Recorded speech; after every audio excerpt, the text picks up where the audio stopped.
now begin with rounds of questions, starting with Dr. Ellis, please, for the Conservatives for 6 minutes. Thanks very much, Chair. Thank you, Minister, for being here. You know, we know very clearly that this Liberal government has had millions of dollars of wasteful spending, and that issue tonight is talking about this deal with Medicago. $323 million of Canadian taxpayer money was lost. And what was the plan to protect Canadian taxpayers in this contract with Medicago? Well, to be clear, the amount that we're talking about today is $150 million, and that has to do with the doses secured. There's a separate question around ISED. I expect that Minister Champagne will have news on that and good news on that soon. But with respect to the contract that's in front of us right now, what was done to ensure responsibility was to enter into an advance purchase agreement where we were able to ensure the doses. And I would put the question to you, if you permit me to ask it. What would have you done if Medicago was the only viable option? What would have you done? The time is mine, not yours. I appreciate that. And the time to ask questions is for me, not for you. The time is for you to attempt to answer them, which, again, we'll get to that. So what you're telling us is no protection for Canadians in this contract. No, that's not what I'm saying. I'm saying there were absolutely assurances that in order to get the vaccines that we needed to be able to enter into an advance purchase agreement. That advance purchase agreement contemplated that not everyone would work out. And so there was going to be a cost. Now, I'm not clairvoyant. I expect that you aren't either. Nobody was at that moment in time. We could not know which of those 7 options would work out. So it was prudent to make an investment in each one to ensure that whatever one worked out was available to Canadians. And that's exactly what happened. And that's exactly why we had such a successful vaccination program.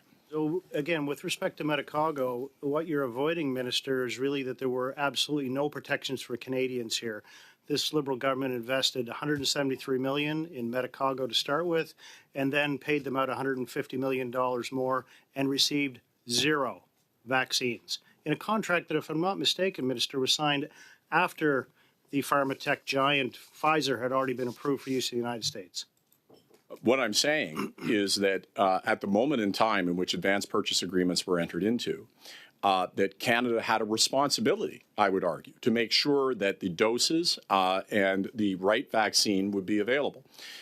And that if, as an example, Medicago turned out to be the only vaccine that worked, and by the way, there's no way that we could have known that that's not the case, then you wouldn't be sitting here in this committee asking the questions because it would have been Medicago's vaccine that saved all of those lives. Instead, you're asking the questions today because there were other vaccines that were successful. Because it's very clearly known that the tobacco company was a major investor in Medicago. Everybody knew that, and surely somebody at the Health Canada department must have known that Canada signed on to the Convention for Tobacco Control, and this would never be accepted on the international stage. Sir, I've been called by Imperial Tobacco a anti-tobacco radical. I was the chair of the Heart and Stroke Foundation. I was on the Ontario Coalition for Action Against Tobacco. But what did not occur... Minister, this has nothing to do with... Sure, it has everything to do with it because absolutely nothing a minority position... If you don't want to answer the questions, just feel free to say, I don't know the answer. It's okay. Well, it doesn't appear you want the answer. Nobody did their due diligence, or nobody cared, somebody must have known Canada signed on to the Convention for Tobacco Control. Sir, the reason I gave the other context is I am no fan of tobacco companies. I have worked my entire life to ensure that tobacco that's not true. You actually reduced. Allowed nicotine but what I'm saying to be approved in Canada as well. What I'm saying, well, I don't know whether or not you want me to answer the question. It appears you don't. But if you do want an answer to the question, my answer is this: that a minority position that did not advance the interests of either nicotine or tobacco in Medicago. Let me ask you the question: it's not time for you to ask would have you used? Sure, you know it is. In 2 years, sure it is. If you would have Minister, you can have your chance to ask some questions. Well, okay? When you're sitting on the other side, you can have your chance. I've been the on opportunity the other side, to sit there. Then you can ask. Mr. Chair, I don't know. What do you want here? Go ahead, Dr. Ellis. You have the floor. Thank you very much, Chair. Very clearly, 2 million Canadians are visiting food banks, and your government lost another $323 million without any accountability. And the answer, really, I guess, is that you don't care. Well, I would characterize it this way: that if we didn't take a bet on all 7, then we wouldn't have been able to save those 800,000 lives. I don't know what kind of price you put on 800,000 lives. I put a pretty high price on 800,000 lives. And the reality is we didn't have clairvoyance. I don't know what psychic abilities you had, but I didn't have, and neither did the department have psychic abilities to know which vaccine would work out. So we had to take a bet on all 7. And we knew when we took those advanced purchase agreements that not all of them would work out. And yes, that would cost some money, but that's what we did to make sure that we saved 800,000 lives. That's what we did to make sure that we avoided 1.9 million hospitalizations. Thank you very much, Minister. And through you, Chair, I guess, we're clearly not getting answers from the Minister.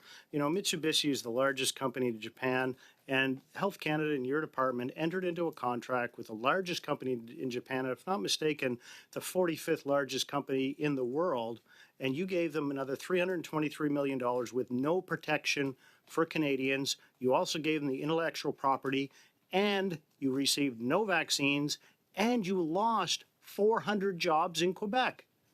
Now tell me, is that value for money? Tell Canadians it's value for money. What I think, if I could, Dr. Ellis, is to say that if Canada had not entered into any advanced purchase agreements for vaccines, you're right, we would have saved a little bit of money. But what it would have meant is that we didn't have vaccines for the Canadian population. It would have meant 800,000 people would have died. It would have meant tens of billions of dollars of lost economic activity. It would have meant millions more people in hospitals, with hospitals being shut and people dying from other preventable illnesses. Thank you very much, If we didn't make those investments, it would have been catastrophic. Thank you very much. Thank you, Dr. Ellis. Minister Holland, next. Vignola pour 6 minutes, s'il vous plaît. Merci beaucoup. Thank you very much, Chair. Mr. Holland, ladies, gentlemen, thank you for being with us this evening.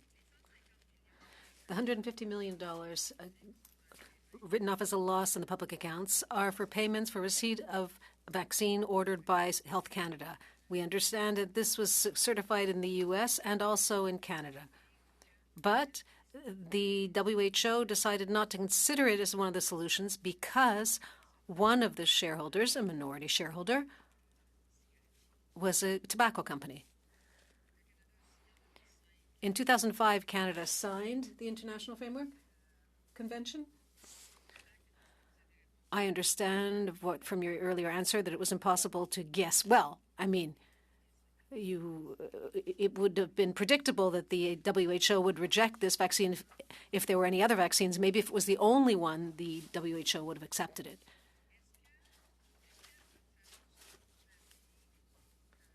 Before doing all of this, did you investigate before the WHO made its decision? Did you look into the possibilities that Mitsubishi could get rid of Philip Morris before the approval? Did you ask Medicago for this? Thank you very much for your question. If possible, I will answer in English. It's easier for me because there are more technical issues here.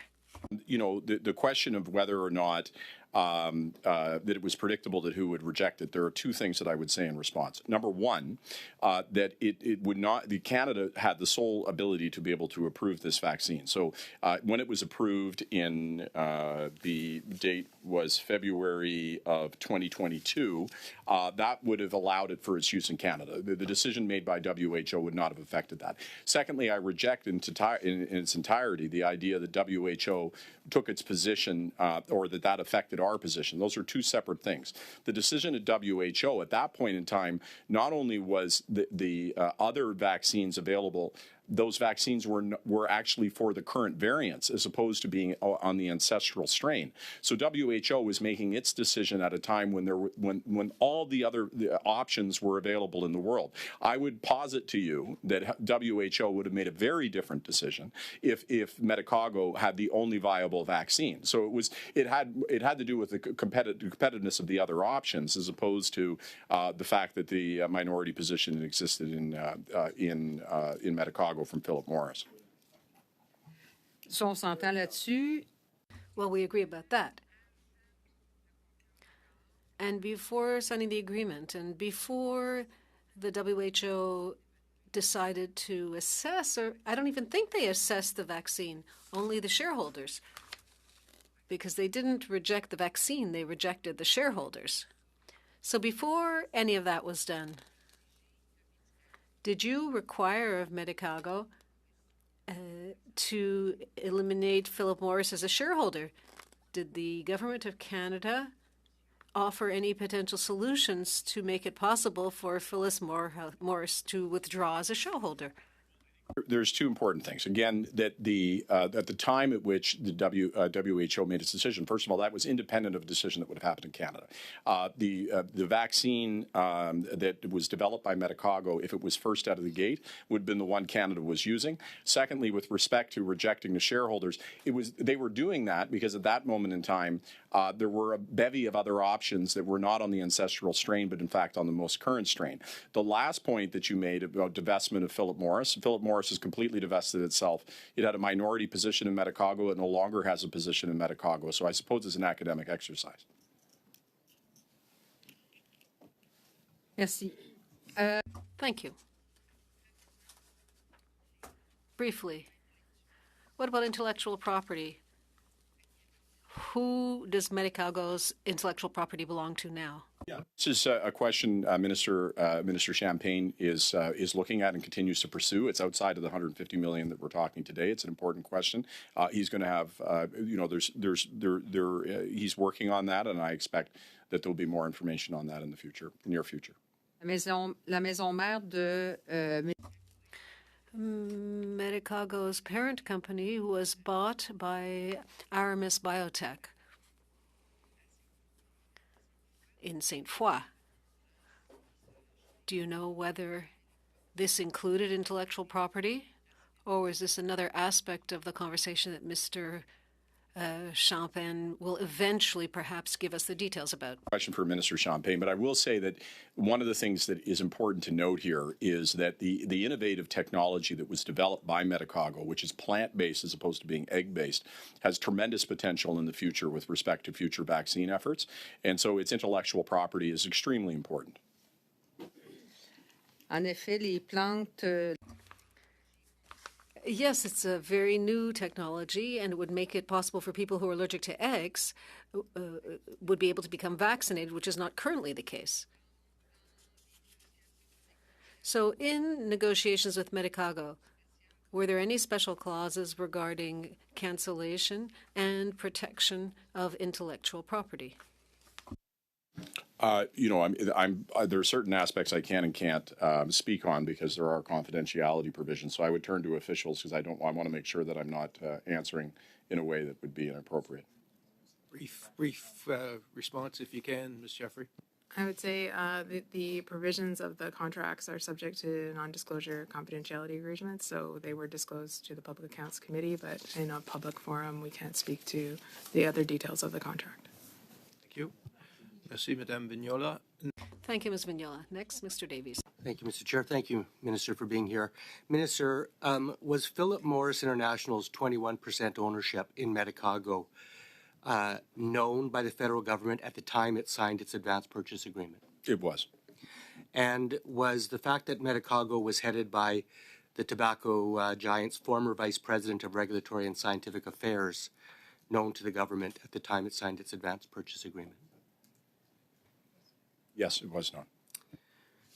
Okay, thank you. Now, the WHO has confirmed that it disapproves of tobacco industry involvement in drug companies and believes, quote, there is a fundamental and irreconcilable conflict between the tobacco industry's interests and public health policy interests, end quote. Do you agree with that view? I do. Now, we've already talked about the framework, the WHO Framework Convention on Tobacco Control. Guidelines on implementing that treaty state, quote, government should not, quote, accept, support, or endorse partnerships with the tobacco industry or any entity or person working to further its interests, end quote.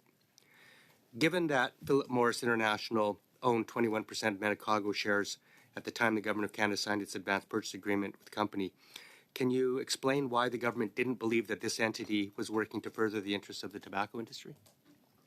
So I completely agree with everything that you said around the need to not advance the interests of nicotine and tobacco.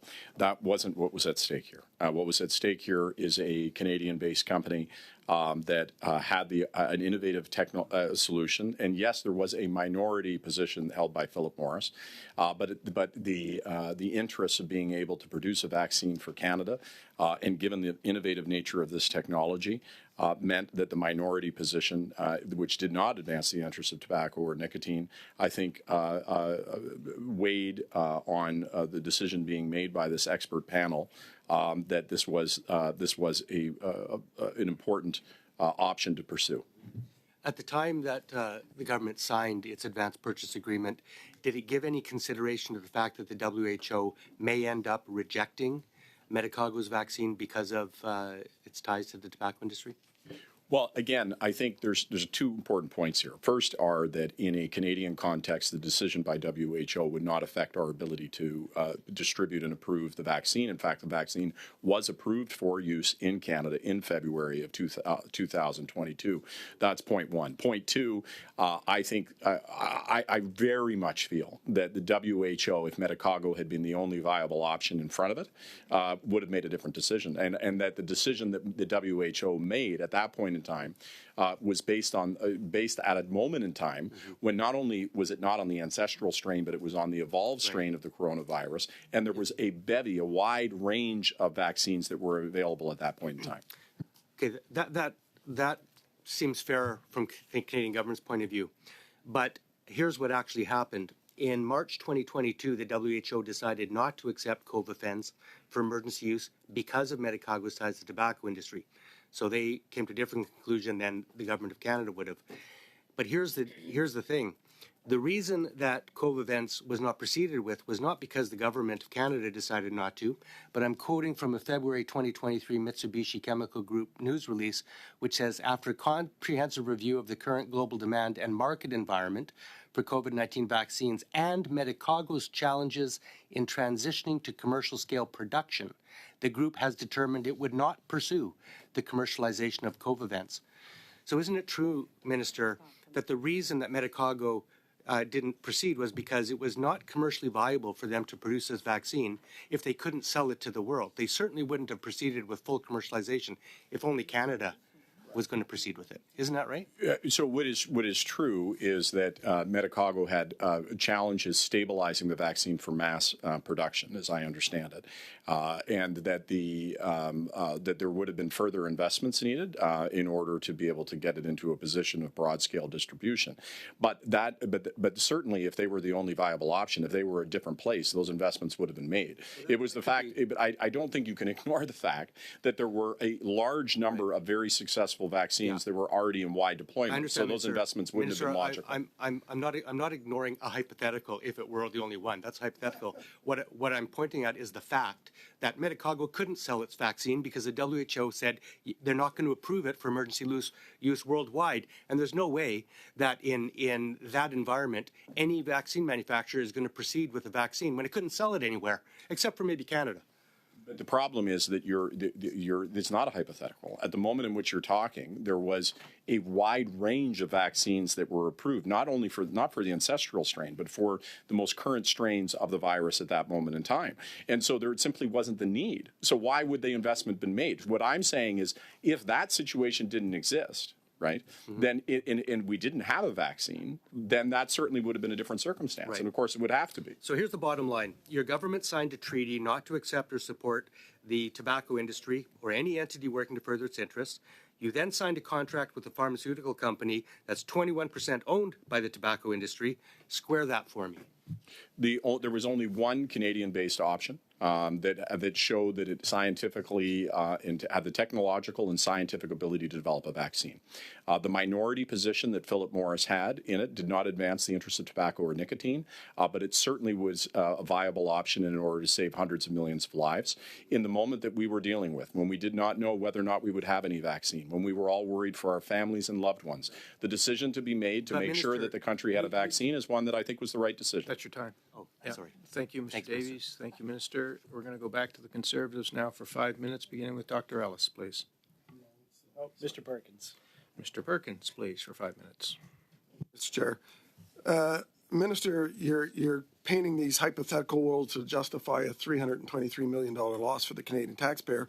Before this contract was signed, either to develop the vaccine or to buy the massive amount of 76 million doses, the U.S. had already approved Pfizer. So this world that you say didn't exist because you didn't know whether or not a vaccine would exist actually existed months before that. It was already approved by the U.S.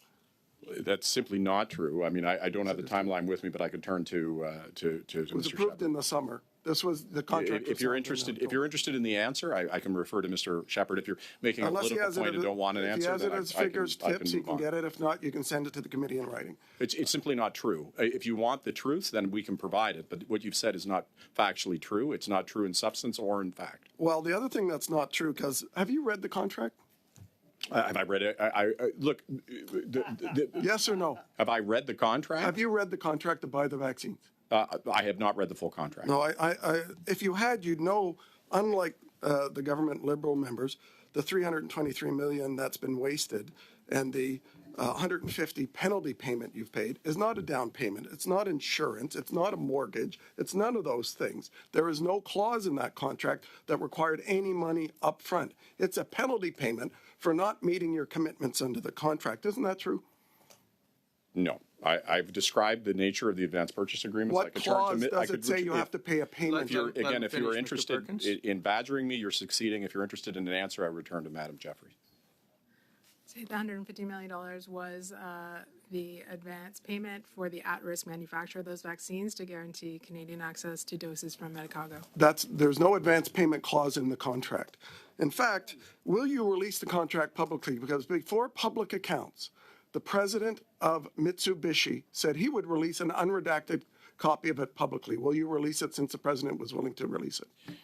I can respond to that. The contract has been released in its entirety, unredacted. The Public Accounts Committee and to the Auditor General. Publicly. He said he would release it releasing publicly. contracts publicly would place Canada's ability to enter into contracts with any company in vast jeopardy. And of course, you know that, and that's the game Well, you're it's the playing. same reason why you're not releasing this Stellantis it's the game you're contracts, playing, because to try to create You're misinformation. hiding the fact that what you're saying here is simply not true. That it doesn't require you to pay this. It's a penalty because you entered a contract that said you had to buy 76 million doses. So I'll ask you again, who owns the IP?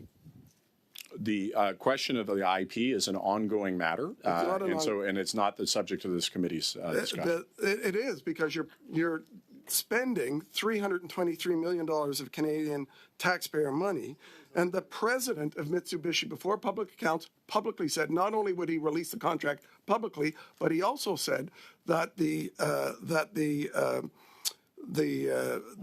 IP was owned by them, not by the government of Canada. So has Mitsubishi sold the IP? I'm not going to respond to questions around IP today. Those matters are being dealt with by Minister Champagne. He will respond to them. But I will say to you that looking backwards with the knowledge that you have now of what worked and what didn't is a very curious way to approach this. And I certainly hope that no future government would be saddled with the kind of decision-making that you're inferring that we should have taken. Yes, it's true. We would never sign a contract that doesn't make sure that $200 million of Canadian taxpayer money, then the Canadians don't own the IP. We would never sign a contract that says I'm going to have to pay $150 million in a penalty because I didn't receive a single vial of a vaccine. We would never sign a contract that allows the largest company in Japan to sell Canadian-financed IP to anyone in the world that works. The level of incompetence of this government in signing these contracts, when ministers don't even read the contracts. You haven't read them. You weren't the minister of the time, but I would have thought that in preparation for this meeting, you would have read the contract. Sir, the officials that operate, and one day I hope it doesn't happen, but one day if you are in government, the experts and the individuals that we rely upon to enter into these contracts do so at arm's length. We do not make a decision, as a minister, to tell how we enter into contracts. I didn't say and if you're suggesting that you would reach over and tell the bureaucracy how you would do contracts, I'm saying there would be no contracts and you would not have protected this country. He got equal time. And that, mean, Not yet. I haven't What I'm hit saying the is I time would of his read a question, so I contract don't know, before I Mr. sign Chair. it and before I pissed away $323 million Mr. of Perkins, Canadian your taxpayer question money. took 40 seconds. You interrupted him after about 8, and he's not finished his answer. You don't have time to ask another question because you're out of time, but you have time to to complete your answer, Minister. Go ahead. Well, thank you. What I would say, Mr. Chair, let's actually think about what has just been said. The member has just suggested that were he in government, he would have extended beyond the powers of government to tell and dictate terms to bureaucrats about how they should enter into contracts. And of course they're going to make a point of order because they don't want to have me make this point. Just a second, Minister. Yes. I guess I'm requesting clarification that, you know, that the time is related to the actual person asking the question. I would suggest to the chair that there's no convention to say that the minister has the ongoing ability to elaborate well beyond the time allotted per session to answer the question. And I would suggest to you, Chair, that it would be exceptionally beneficial that if the rounds were as prescribed time-wise. Thank you, Dr. Ellis. Mr. Perkins asked his question with 1 minute and 19 seconds left in his turn. With 40 seconds left, he finished his question, which meant that the remaining 40 seconds of his turn was for Minister Holland, and he was interrupted incessantly during those 40 seconds. So Minister Holland can finish his answer, and then we're going to move on. Point of order. Go ahead. The 5-minute allotment is my allotment to make questions or comments. It isn't a guarantee. I could use the whole 5 minutes on a speech. So, Chair, I believe you're wrong in that interpretation. That 5 minutes ends at 5 minutes, whether I'm speaking or whether the witness is speaking. Thank you, Mr. Perkins. Okay.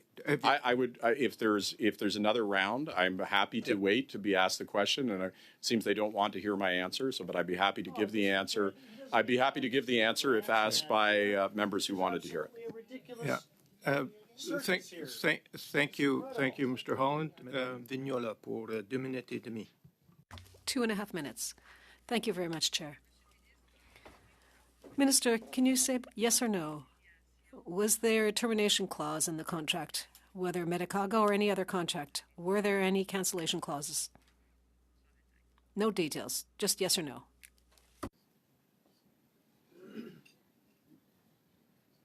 Yes, there were specific clauses for cancellation. Merci. Est-ce que ces clauses font partie? Thank you. And are these clauses part of the financial clauses of any contract? So we would require confidentiality. Monsieur le ministre, pourquoi ne pas avoir? Mr. Minister, why did you not require a reimbursement of the sums by Mitsubishi? Well, as I said, the advance purchase agreement, the way that it was structured, was that we knew that it was going to be lost. I mean, let's be very clear. The advance purchase agreements were structured with the 7 different vendors that were entered into, that if they didn't end up being successful, that was going to be lost money. We went into that eyes wide open. Merci. Est-ce qu'une analyse de risque sur... Was a risk analysis performed on Medicago before moving forward with the granting of these sums, and is it possible to know what these risk analyses showed? Yeah, I think, again, I talked about the COVID-19 vaccine task force. It was an independent, multidisciplinary team of external experts and industry leaders. They were the ones that made the determination of what had scientific viability and what might. And again, I think it's quite remarkable that they identified the ones that were successful, including Medicago. Est-ce qu'on peut avoir cette... Can the committee have this analysis? Can it be tabled with the committee? It's not possible. Monsieur Shepherd, qu'est-ce qui... Mr. Shepherd, why can't this analysis be tabled with the committee? It's my understanding that the details of the deliberations and recommendations were ministerial communications and therefore are confidential at this present time. See, Madame Vignola. Thank you, Ms. Mignola. Please, for 2.5 minutes. Thanks, Mr. Chair. Minister, on February 24th, 2022, Health Canada announced in a news release that it authorized Medicago's COVID vaccine. Same day, Medicago put out a press release, and Takashi Nagao, the president and CEO of Medicago, said this, quote, "We're grateful for the Government of Canada's support in the development of this new vaccine, and we are manufacturing doses to start fulfilling its order," end quote. Why didn't we receive the doses? As I indicated, after the approval, it became clear that we had the doses that we needed. The other vaccines that were available meant that the Medicago, which is a division of Mitsubishi, doses were not required. So did you inform Medicago? Did the government inform Medicago that we would not be needing those doses? I'm not sure if I can answer to that level of granularity. I would defer to Mr. Shepherd. So discussions were ongoing with Mitsubishi and more specifically Medicago about what our needs were and what their production capacity was. They were ongoing from the time of approval through, as you had already... Did Canada tell them we don't need the vaccine doses because we already have enough? As you had mentioned, initially there were challenges with commercial scale production. When they were in a position to provide at commercial scale, they were informed that at that point in time, which is when we refer to as having all the other vaccines, we were not in need of production. In February 2023, Mitsubishi Chemical Group announced its decision to cease all of its operations at Medicago.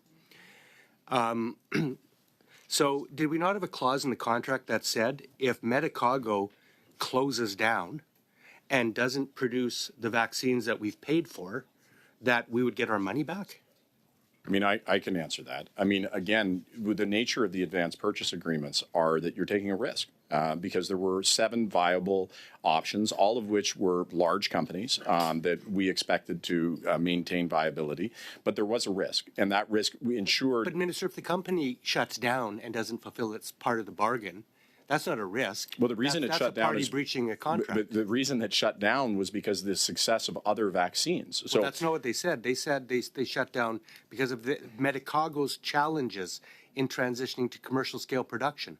That's what they said in their own release. That's correct, because as in any marketplace, you are against your competitors, and they're against their. If there were no competitors, if they were the only one in the market, then they would have proceeded. But the reality is, the marketplace was replete with vaccine options. Wouldn't it have been better to at least get the doses? At least we got something towards the value. They were not needed. They were not needed, and we had the doses that we needed from the vendors that we had.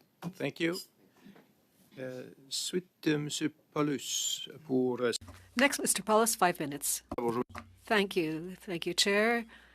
Good evening, Minister, ladies and gentlemen. Initially, when those 7 companies were given contracts, you knew, well, first of all, when Medicago was authorized, when the vaccine was authorized, and then afterwards we found out that the WHO refused, questions were asked. Now everybody was being avoidant and didn't want to answer the questions. And now we know that the government knew full well after signing the 2005 convention. Last week, Public Works officials confirmed that the government knew that there was a problem. And now, today we're talking about losing $323 million, and we're hearing that the government took a risk. Are you willing to admit today that this was a known risk and you still went ahead with it? All the advanced purchase agreements, every single one of them was a known risk. And we knew that not all 7 would pan out, first of all. Secondly, as I had previously indicated, on the February date of 2022, Medicago was in fact approved. And so the decision by WHO is separate and apart from the use in a Canadian context. But 100%, all 7 came with risk. And we had to do that because there's no way that we would get companies to agree to enter into advanced purchase agreements without placing money on the table to ensure that they had their investments covered. Mais vous saviez pertinemment, c'est dit maintenant qu'il y avait... But you knew full well that there was a problem.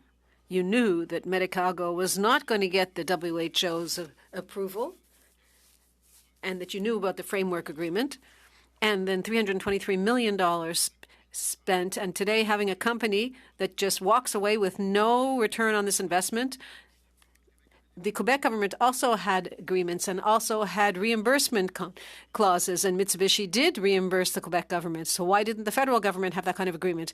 Or if they are such agreements, why aren't you disclosing them? Completely disagree that that we knew there was a problem. The fact of the matter is that, as I said, WHO and the decisions that it made was under the context of having all kinds of other vaccines that were available. The decision was completely separate and apart from the decision that was made in Canada, which was to approve the vaccine. It was, in fact, available. So the reality is that vaccine was available. The WHO decision did not affect that. And secondly, the WHO decision was in the context of all kinds of other vaccines that were already approved. So trying to simplify it that way is just simply not accurate. On va rester avec vous. Le All right.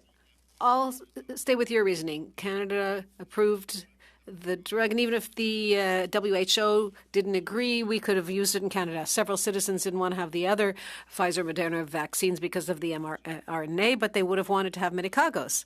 So why not then allow these vaccines to be available for Canadians who would have liked to have a different kind of vaccine other than the mRNA ones? You're right, there was mRNA hesitancy, but we had non-mRNA options that were already on the table. So, and actually, that's a success of the advance purchase agreement. We did, because that way we not only had mRNA, but we had non-mRNA options. So at that point in time, Canada had the vaccines that it needed, and it meant that we didn't need to proceed with Medicago, and therefore that was the right decision. Mais je reviens à ma question du début. Going back to my initial question, will you admit that you made a mistake coming to this agreement with Medicago, because there were other vaccines in development and you spent $323 million, which you invested into a company where you knew that the company said it was going to take a lot more time to develop, and it was far from certain. It took 2 years. That was faster than expected. But do you agree that this was a useless risk? Fundamentally, no. If I was the health minister at that time, I would have 100% made this decision. It was the right decision. We could not have known which of the 7 would have worked out. I'm deeply proud of not only the government, but officials of entering into these agreements and ensuring that Canada had them. Look, if I could go back in time and not sign a contract, sure, with the knowledge that I have now, but I didn't have that knowledge. No one had that knowledge. No one was clairvoyant. There was no Jojo the psychic to call. Thank you, sir. Dernière question. Les contrats. Last question. So when I was at Government Operations Committee, we looked at all of the audits for Pfizer Moderna to get the prices. Minister Anand at the time said it's secret, secret, secret. In the U.S. and Israel and EU, you had the price of vaccines. We knew Americans were paying $7 a dose. In Canada, we did the calculations and we ended up with $25 a dose. How come today we still don't know how much a vaccine cost? When we enter into contracts as a government, there are confidentiality agreements that are signed, and those confidentiality agreements, frankly, assure us that companies will sign contracts with us. If we didn't do it, we would do no business with anybody. It is an absolute requirement of us doing business. So, but what is important is the Public Accounts Committee and the Auditor General received the full unredacted documents. And the Auditor General, if you want to give me a moment, I can read what she said in explaining exactly. The Auditor said, and I quote, "In such an environment, advance payment and obligations for minimum purchases were required. Further, Canada had very limited domestic capacity to produce vaccines and therefore was reliant on internet imported products. We found, although a non-competitive approach was taken, Public Services and Procurement Canada exercised due diligence on the 7 vaccine companies conducting assessments." Point of order, Chair. Chair, point of order. Go ahead, Dr. Ellis. I do want to significantly object to the minister grandstanding and moving well beyond the 5 minutes, 50 seconds, indeed, well beyond the Conservative member's time of 5 minutes, which sadly, Chair, gives him an opportunity to grandstand his clairvoyance that he wishes that he had or doesn't have or thinks he has, and totally inappropriate at this committee. Thank you, Dr. Ellis. It seems there's a bit of grandstanding going on. Point of order on a separate point of order, please. A separate point of order. Thank you, Mr. Chair. Since the Liberal Minister of Health a couple times tonight has thrown the Liberal Minister of Industry under the bus on the intellectual property side, I think it's incumbent upon this committee to urgently have the Minister of Industry before it to answer for the lack of IP ownership and the failure by his efforts to ensure that that was in by the minister's own standards. you. He's not responsible. Thank you, Can you Mr. inform Perkins. us That is not- when the that is can not you a inform point us of order. The as part of the minister- point of order? Can you inform us when the Minister of Industry will be here? That's not a point of order. The Minister of Industry has been invited. We have not yet been successful in securing a date, but it is he has been invited.